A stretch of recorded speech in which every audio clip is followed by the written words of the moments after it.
जिस समय रानी ने आते हुए देखा है महाराज को, अरे आबत देखो पिया नवाई दो पलिंग लय बैठाई, और लेके बिजनिया मोर पंख की ढोरन लगी पति पे प्यार। अरे हाथ जोड़ी के पूछन लागी परम स्नेही पिया हमारे, बनिठन के कित को अजु जाय रे प्रीतम मोई दियो समझाई। जैसे ही राजा पहुँचे ही रानी ने आते हुए देखा है तो चारपाई पे वहाँ पकड़ के बैठा लिया और कहने लगी, महाराज आप कहाँ जा रहे हो? शंखपति कहने लगे, रानी मैं कुसुम नगर के महाराज फूल चक्र की बेटी फूलमती का विवाह है, स्वयंवर है, उससे देखने के लिए जा रहा हूँ। रानी कहने लगी, महाराज आप इस उम्र में विवाह देखने के लिए जा रहे, करने के लिए जा रहे हैं? महाराज श्रवण सफेदी बालन पे कुछ इनको ख्याल करो, बुढ़ापे पे जाऊँ तो लोग हंसें दे तारी। कहने लगी, महाराज बालों पे सफ़ेदी आ गई, इस अवस्था में तुम स्वयंवर देखने के लिए और करने के लिए जा रहे हो? दुकड़ा खटिया पे बैठो हतो, सो दो परिया पे हाथ धर के ठाड़ो ही गो और बोलो, ओ अम्बा दे नारी काहे बुलाई रही पंचानन को, और कित से बूढ़े भय हरामिनी बजाई रही गालन को। कहने लगा, तू हमें बूढ़ा समझ रही है? अरे जो तेरी नज़र में जवान हो, ताकतवर हो, उससे कुत्ती लड़ा ले हमें। और बोला, ओ अम्बा दे नारी क्यों बजाई रही गालन को, कित से बूढ़े भय मेरी प्यारी लाई रही पंचानन को। कहने लगे, तू हमें बूढ़ा बता रही है?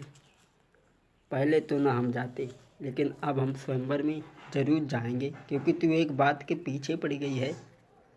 रानी कहने लगी, महाराज इसमें नाराज होने की बात नहीं है, मैं रोक नहीं रही हूँ आपको। महाराज कही मानो स्वयंवर में जइयो मती, कही मानो स्वयंवर में जइयो मती। महाराज आप बूढ़े हुए वो नौजवान आवेगी, तके गैरों तुम पे सील पे नचावेगी बोली।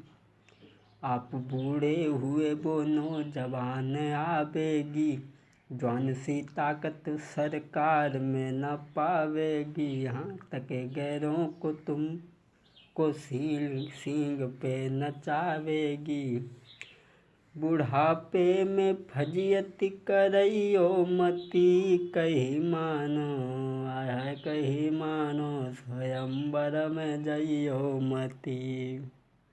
रानी समझाती है, महाराज तुम बुढ़ापे में विवाह मत करने जाओ तो ज़्यादा बढ़िया है।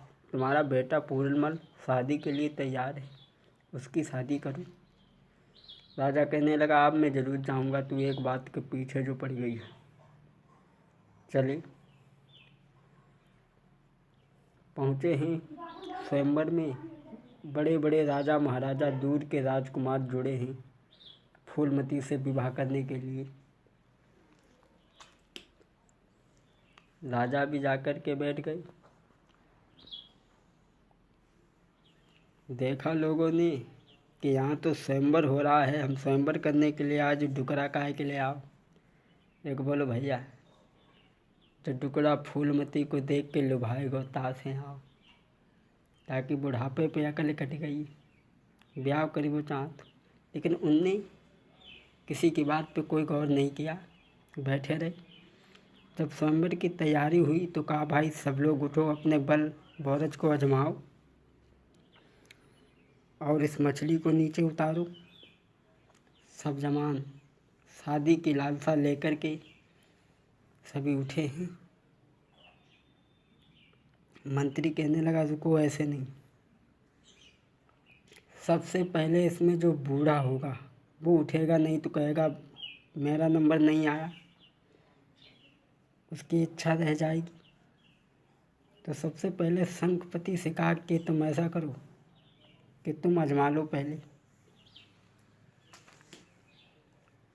शंखपति ने भक्तों तेल में झांक करके और मछली के आँख में धनुष बाण उठा करके तीर जैसे ही मारा, मछली नीचे आ गई। फूलमती ने जयमाला डाल लिया। जब जयमाला डाल लिया तो अन्य राजा सोचने लगे, चलो अब तो यार वो बेकार है, न जाने जड्डू करा के किस्मत में का लिखो हो। तो और कहने लगे कि केवल इसमें ही तो जीत गया है, ये युद्ध में नहीं जीतेगा, युद्ध में हरा कर कैसे ले लो। बोले नहीं, विद्वान लोग कहने लगे ऐसा नहीं, समाज के हिसाब से विवाह हुआ है। सभी राजा तो अपनी बातें जो कुछ थी वो कहते रहे और इधर सहेलियां कहने लगी हैं, फूलमती की बहन तुम्हारा तो भाग्य बिल्कुल फूट गो, अब जाए ज़िंदगी भल्लपति बनाए बनाए के खवाइए। बोली कोई बात नहीं बहन, किस्मत पे किसी का जोर नहीं होता। आज शंखपति फूलमती की शादी करके लाते हैं और जब पहले वाली रानी ने जब ये सुना कि हमारे महाराज माने नहीं, सौत को लेकर के आए, तो बांदी से कहा, बांदी तू जा हमारी बहन को लिवाला। बांदी चली है और बांदी ने छोटी रानी से जाकर के कहा, चलो तुम्हें बड़ी महारानी ने बुलाया है। फूलमती ने सुना कि मेरे महाराज की सौत पहले से ही मौजूद है तो मैं उस घर में नहीं जाऊंगी, और कहा कि मेरे महाराज को बुला दे। राजा आए, कहने लगे क्या बात है।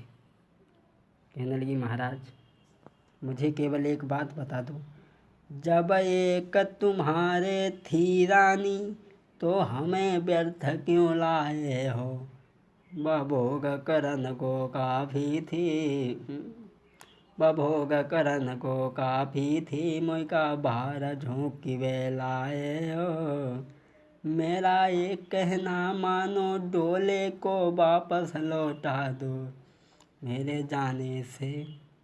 कहने लगी, मेरा डोला वापस लौटा दीजिए, मैं सौत के साथ इस आंगन में नहीं रहूँगी। राजा कहने लगे, भाई मंत्री अब तुम कोई अकल बताओ, तुम्हारे पास कोई अकल है। तो बोले, महाराज जो हमारा दूसरा महल है उसमें इस रानी को छुड़वा दो। तो छोटी रानी को दूसरे महल में छुड़वा दिया। लेकिन भैया कवि ने तो ये लिखा कि राजा की उम्र 80 साल की थी और फूलमती की 22 साल की। वो रानी, अरे रानी की चढ़ती उम्र गुइया इश्क की दीवानी, बिरह की मारी जावे रे नाई, चैन हृदय में पावे। एक दिन बैठी बैठी सोच रही है, बुरो होई मैया बबुला को, और बूढ़े संग दई भमरिया डाली, मन में सोच रही, मन सोच रही वो नारी है, जासे जापति से मेरी ख्वारी है, मन जासे होई न और गुजारो है। सोच रही है कि मेरी तो इस पति से ख्वारी है, और जिस दिन से शादी होकर के महाराज लाए महल में छोड़ा, उस दिन से कोई बात भी नहीं पूछ पाई तुम भूखी हो या प्यासी हो। भक्तों धीरे धीरे समय गुजरने लगा। पूरनमल जो दिन भर तो अपनी माँ के पास रहता था, शाम को बाग में चला जाता था। रानी इधर एक दिन अटा पठाड़ी है और इधर पूरनमल, अरे हुई घोड़ा की असा बार पूरन मल बगिया को रह जाई। अरे हुई घोड़ा पे असबार बेटा बगिया को रह जाई। अरे ये कुतो लड़का है राजा को दूजे रूप दो करतार। अरे नजरी उठाई देखिए रानी ने बीरन ध्यान बिसरी नहीं जाई। एक काले के सने न कजरा रे गोरे हथ भमीरी गाल। बात करत पे खुले बती सी तो बिजली सी चमकी चमकी रह जाई। अरे सोचे रानी मन अपने में ऐसे पति जो होई हमार। बुरो होई मैया बबुला को बूढ़े से दैती भमरियाँ डाली। इधर भक्त पूरनमल जब घोड़ा पे सवार होकर के चला है और इधर रानी ने जब देखा है एटा पे ठाड़े होकर के, जब तक बांदी पास में आ जाती है और कहने लगी बहन बांदी मुझे ये बात बता, इस सामने जो राजकुमार जा रहा है घोड़ा पे सवार हुई।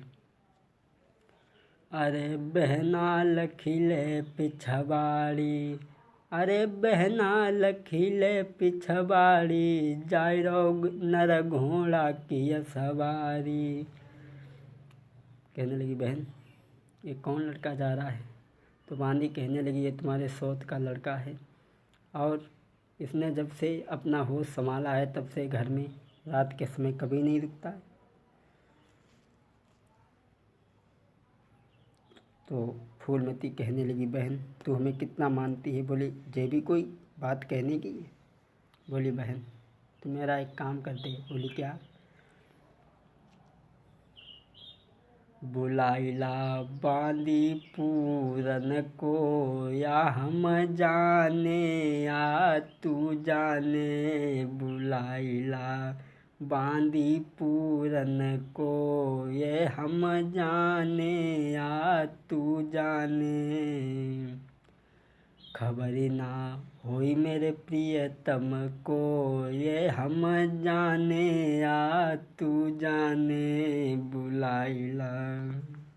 कहने लगी बहन तू एक बार इस राजकुमार को मेरे सामने बुला कर के ले आ दे। बांदी कहने लगी रानी तुम्हारी बुद्धि खराब है। अरे तुम्हारी सौत का लड़का है और सौत के लड़के में अपने लड़के में कोई अंतर नहीं होता। कहने लगी बहन जाके बिजली सी चमकत दांत रे के चैन। अरी पड़े ना बिन किए जा संग भोग बिलास बहना। चैनौरे परे ना मेरी बहनी बुलाई के लइए तू एक बार। और तो हम धन दौलती तो को दी हैं अरी अपार। बोली से बुला के ले आ मुझे चैन नहीं पड़ रहा है। तो बांदी कहने लगी रानी तुम होश में तो हो? क्या कह रही हो? अभी तुम जवान हो कुछ सोच नहीं रही हो।